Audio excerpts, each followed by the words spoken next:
मित्रों नमस्कार। सोहन इंस्टीट्यूट के यूट्यूब चैनल पर आप सबका स्वागत है। जीएस जीके की प्रैक्टिस जो है आप लगातार देख रहे हैं सोहन इंस्टीट्यूट पर, और यह practice super TET, UP TET और सी टेट के लिए बेहद महत्वपूर्ण प्रैक्टिस होगी। आप सोहन इंस्टीट्यूट पर लगातार बने रहें, निश्चित ही आप आने वाली परीक्षा तक बेहतर कर पाएंगे। जिन्होंने अभी तक चैनल को सब्सक्राइब नहीं किया है वे चैनल को अवश्य सब्सक्राइब कर लें और जितना हो सकता है अपने मित्रों में शेयर करें। आप निश्चित ही आने वाली परीक्षा तक बेहतर कर पाएंगे। देखिए, जीएस और जीके का जो पार्ट है वो किसी भी परीक्षा के लिए बेहद महत्वपूर्ण है। आप इन्हें जो है किसी भी परीक्षा के लिए देख सकते हैं।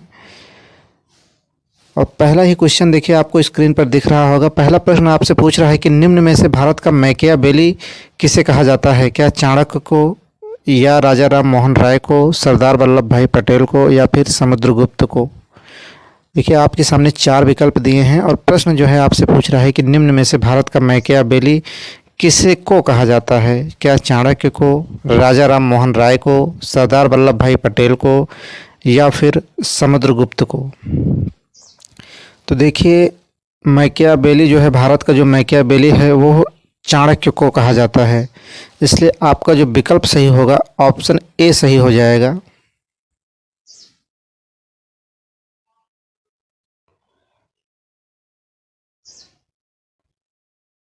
देखिए, अगला प्रश्न देखिए, भारत का आइंस्टीन किसे कहा जाता है? देखिए, प्रश्न जितने भी यहाँ लिए गए हैं सभी प्रश्न आपकी परीक्षा की दृष्टि से बेहद महत्वपूर्ण प्रश्न जो है यहाँ पर संकलित किए गए हैं। निश्चित ही आप लगातार सोहन इंस्टीट्यूट पर बने रहें। निश्चित ही आपको वो मैटर, वो प्रैक्टिस आपको दे दिया जाएगा जिससे कि ऐसा लगेगा कि हूबहू आपके पेपर में जो है फंस गया है यहाँ से क्वेश्चन। तो दूसरा प्रश्न देखिए, भारत का आइंस्टीन किसे कहा जाता है? नागार्जुन, होमी जहांगीर भाभा, अश्व घोष, या फिर दादा भाई नौरोजी? भारत का आइंस्टीन किसे कहा जाता है? नागार्जुन, होमी जहांगीर भाभा, अश्व घोष को, या फिर दादा भाई नौरोजी को? तो देखिए, भारत का जो आइंस्टीन है वो नागार्जुन को कहा जाता है, जबकि अश्व घोष ने एक पुस्तक लिखी थी बुद्ध चरितम, जबकि दादा भाई नौरोजी की एक जो है पुस्तक the British rule poverty of India, the poverty British rule of India, यह जो है पुस्तक है जो है दादा भाई नौरोजी के द्वारा लिखी गई है। जबकि भारत का जो आइंस्टीन है वो नागार्जुन को कहा जाता है। इसलिए प्रश्न नंबर 2 का जो है ऑप्शन ए सही हो जाएगा, नागार्जुन।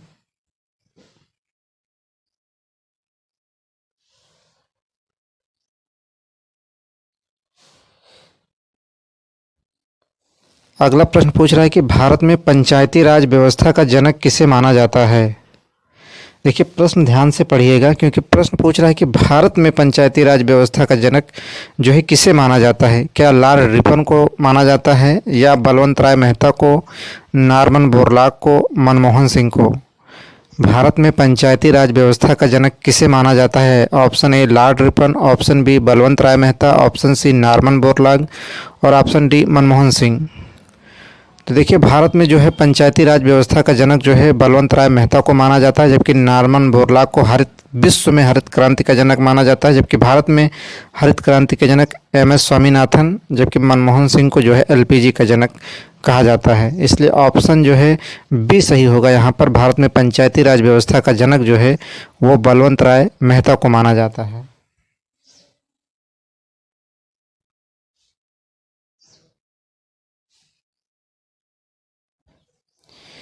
अगला प्रश्न आपसे पूछ रहा है कि निम्न में से कौन सा जोड़ा गलत है? क्या कायदे आजम मोहम्मद अली जिन्ना को कहा जाता है, या राजा जी की उपाधि जो है राजा राम मोहन राय की है? गुरुदेव क्या रविन्द्रनाथ टैगोर को कहा जाता है, या लोकहितवादी गोपाल हरि देशमुख को कहा जाता है? देखिए, महत्वपूर्ण प्रश्नों का यहाँ संकलन है। आप निश्चित ही संस्थान में बने रहें और लगातार 1 से 2 बार कम से कम जो है क्लास को देखें। निश्चित ही आप यह पाएंगे कि आने वाली परीक्षा में ऐसा आपको लगेगा कि जो है प्रश्न जो है यहीं से जो है पुटअप किए गए हैं।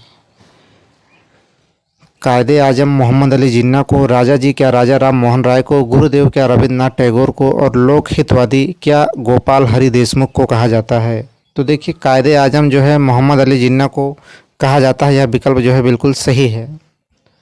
और आपसे पूछ रहा है कि इसमें से जो है कौन सुमेलित नहीं है या कौन सा जोड़ा गलत है। तो राजा जी जो है राजा राम मोहन राय को नहीं कहा जाता है, यही विकल्प जो है आपका गलत है। जबकि गुरुदेव जो है रविन्द्रनाथ टैगोर को कहा जाता है और लोक हितवादी जो है गोपाल हरि देशमुख को कहा जाता है। इसलिए यहाँ पर जो निम्न में से कौन सा जोड़ा गलत है, तो राजा जी जो है राजा राम मोहन राय की उपाधि नहीं है, इसलिए ऑप्शन बी सही होगा।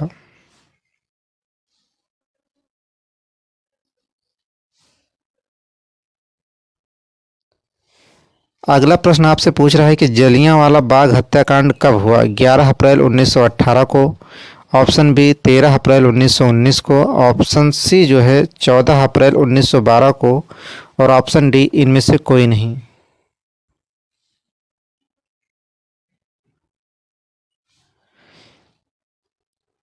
जलियांवाला बाग हत्याकांड कब हुआ। 11 अप्रैल 1918, 13 अप्रैल 1919, 14 अप्रैल 1912, ऑप्शन डी है इनमें से कोई नहीं। तो देखिए जलियांवाला बाग जो हत्याकांड है वो 13 अप्रैल 1919 को यह घटना घटी थी।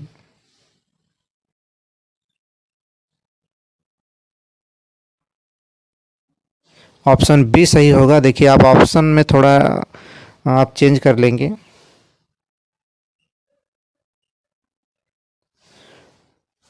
क्योंकि ऑप्शन जो है देखिए गलत टाइप हो गया है, लगातार ए बी और सी को जो है लगातार क्रम से सिर्फ ए ही विकल्प दे दिया गया है। थोड़ा टाइप में मिस्टेक है, इसलिए यहाँ सही कर लेंगे आप लोग। तो जलियांवाला बाग हत्याकांड जो है 13 अप्रैल 1919 को यह घटना घटी थी। अगला प्रश्न आपसे पूछ रहा है कि बंगाल में स्वदेशी आंदोलन की शुरुआत कब हुई। 1905 में, 1907 में, 1909 में या फिर 1916 में। देखिए इतिहास से भी प्रश्न जो है लगातार सुपर टेट में, सी टेट में और यूपी टेट में लगातार बने हैं। बंगाल में स्वदेशी आंदोलन की शुरुआत कब हुई, यह प्रश्न पूछ रहा है। आपके ऑप्शन है, option A 1905, option B 1907, option C 1909, option D 1916। तो इसका जो सही उत्तर होगा ऑप्शन ए जो है 1905 में जो है बंगाल में स्वदेशी आंदोलन की शुरुआत जो है हुई थी।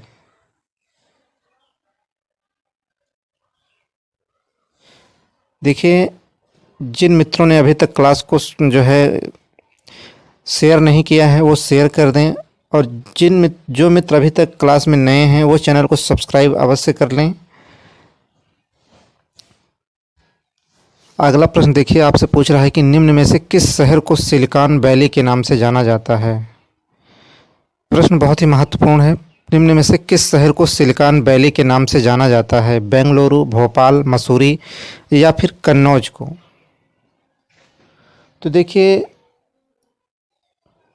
सिलिकॉन वैली के नाम से जो है बेंगलुरु को जाना जाता है, इसलिए आपके ऑप्शन जो है ए सही होगा।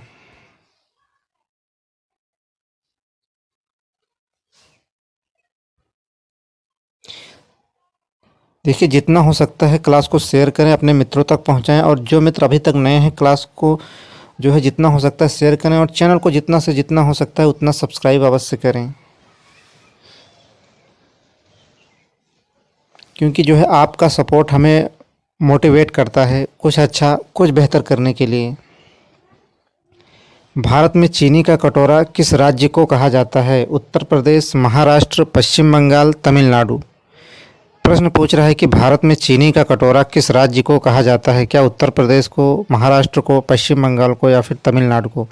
देखिए धान का कटोरा छत्तीसगढ़ को कहा जाता है। देखिए आपके विकल्प में नहीं है, इसलिए भारत में चीनी का कटोरा जो है उत्तर प्रदेश को कहा जाता है, यह बिल्कुल सही है। और अगर यदि आपसे पूछता है कि धान का कटोरा किसे कहा जाता है, तो आपके ऑप्शन जो है आप छत्तीसगढ़ लगाएंगे। लेकिन यहाँ पूछ रहा है चीनी का कटोरा किस राज्य को कहा जाता है, तो इसका जो उत्तर होगा उत्तर प्रदेश को।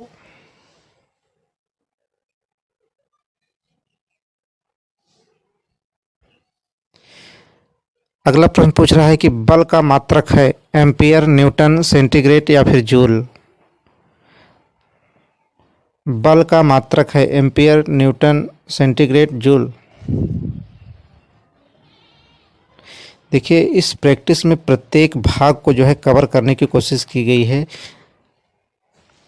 बल का मात्रक है एम्पियर, न्यूटन, सेंटीग्रेड या फिर जूल। तो इसका जो सही उत्तर होगा न्यूटन, ऑप्शन बी सही होगा यहाँ पर।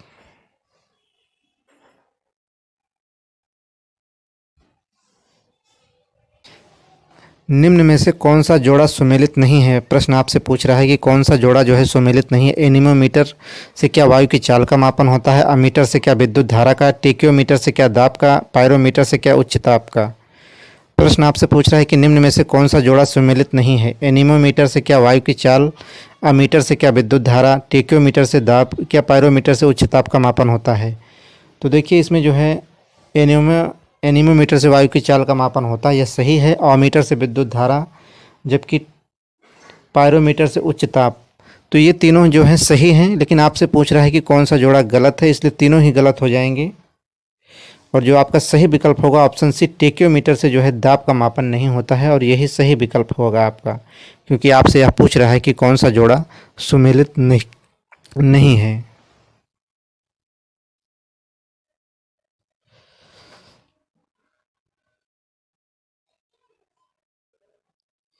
अगला प्रश्न आपसे पूछ रहा है कि जब किसी वस्तु को पृथ्वी से चंद्रमा पर ले जाया जाता है तो क्या उसका भार बढ़ जाता है, या उसका भार कम हो जाता है, या उसके भार में कोई परिवर्तन नहीं होता है, वह पूर्ण रूप से भार रहित हो जाती है? देखिए प्रश्न आपसे पूछ रहा है कि जब किसी वस्तु को पृथ्वी पर से चंद्रमा पर ले जाया जाता है तो क्या होता है? ऑप्शन ए, उसका भार बढ़ जाता है। ऑप्शन बी, उसका भार कम हो जाता है। ऑप्शन सी, उसके भार में कोई परिवर्तन नहीं होता। ऑप्शन डी, वह पूर्ण रूप से भार रहित हो जाता है। कौन सा विकल्प सही होगा, जल्दी बताइए। जब किसी वस्तु को पृथ्वी से चंद्रमा पर ले जाया जाता है तो उसका भार बढ़ जाता है, या फिर उसका भार कम हो जाता है, या फिर उसके भार में कोई परिवर्तन नहीं होता, या वह पूर्ण रूप से भार रहित हो जाती है? तो देखिए जब किसी वस्तु को पृथ्वी से चंद्रमा पर ले जाया जाता है तो उसके भार में जो है कमी आती है, इसलिए ऑप्शन बी सही होगा, उसका भार जो है कम हो जाता है।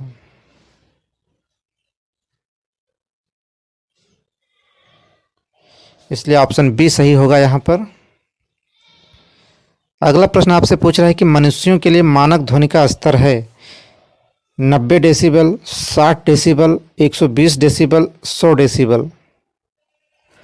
मनुष्यों के लिए मानक ध्वनि का स्तर है 90 डेसिबल, 60 डेसिबल, 120 डेसिबल या फिर 100 डेसिबल। देखिए इसका जो सही उत्तर होगा ऑप्शन बी 60 डेसिबल। मनुष्यों के लिए जो मानक ध्वनि का जो स्तर है वो 60 डेसिबल है।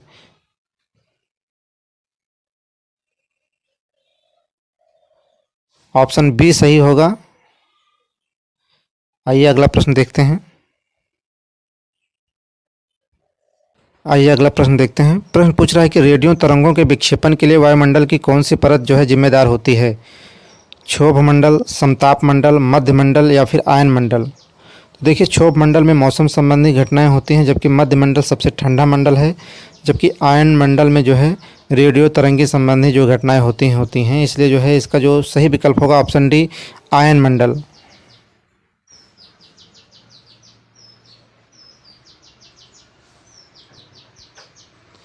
अगला प्रश्न आपसे पूछ रहा है कि धब्बा रहित स्टील बनाने के लिए लोहे के साथ प्रयुक्त होने वाली महत्वपूर्ण धातु कौन सी है? Aluminium, chromium, tin, carbon. धब्बा रहित स्टील बनाने के लिए लोहे के साथ प्रयुक्त होने वाली महत्वपूर्ण धातु कौन सी है? एल्यूमिनियम, क्रोमियम, टिन या फिर कार्बन। तो देखिए इसका जो सही उत्तर होगा option number B, chromium. Carbon कई लोगों ने लगाया है, लेकिन यह सही नहीं होगा क्योंकि कार्बन धातु नहीं है। इसलिए यहाँ पर जो सही विकल्प होगा ऑप्शन बी, क्रोमियम।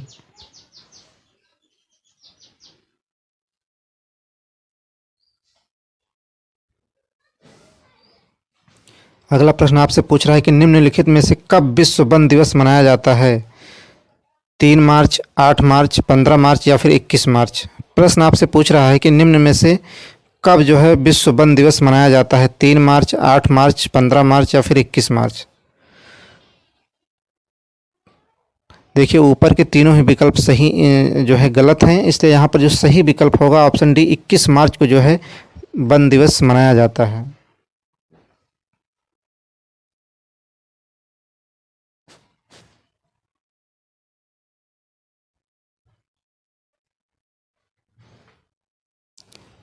आइए अगला प्रश्न देखते हैं। अगला प्रश्न आपसे पूछ रहा है कि भारत में सर्वाधिक विस्तार किस मृदा का पाया जाता है।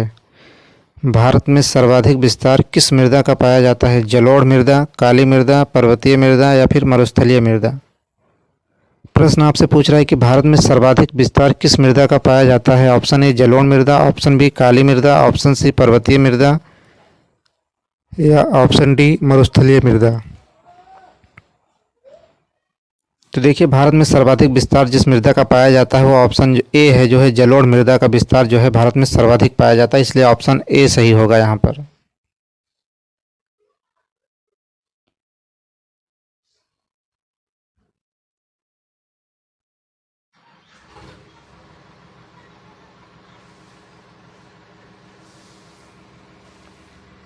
देखिए अगला प्रश्न आपसे पूछ रहा है कि पृथ्वी के चारों ओर पाए जाने वाले गैसों के समूह को क्या कहते हैं।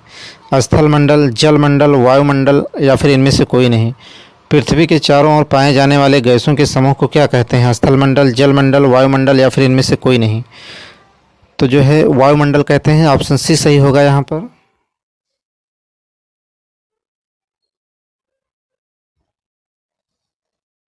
आज का अंतिम प्रश्न, आरबीआई की स्थापना किस समिति की सिफारिश के आधार पर की गई थी। बहुत ही महत्वपूर्ण क्वेश्चन।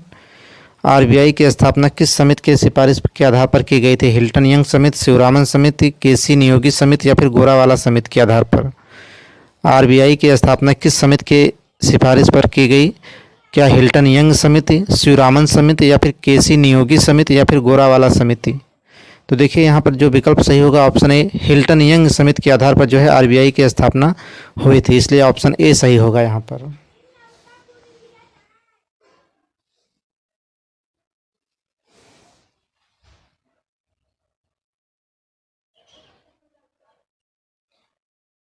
तो देखिए क्लास आपको कैसी लगी कमेंट में ज़रूर बताएं, और जिन मित्रों ने अभी तक चैनल को सब्सक्राइब नहीं किया है चैनल को सब्सक्राइब कर लें, और जितना हो सकता है अपने मित्रों में शेयर अवश्य करें। तो आज के लिए सिर्फ इतना ही। आपका बहुत बहुत धन्यवाद।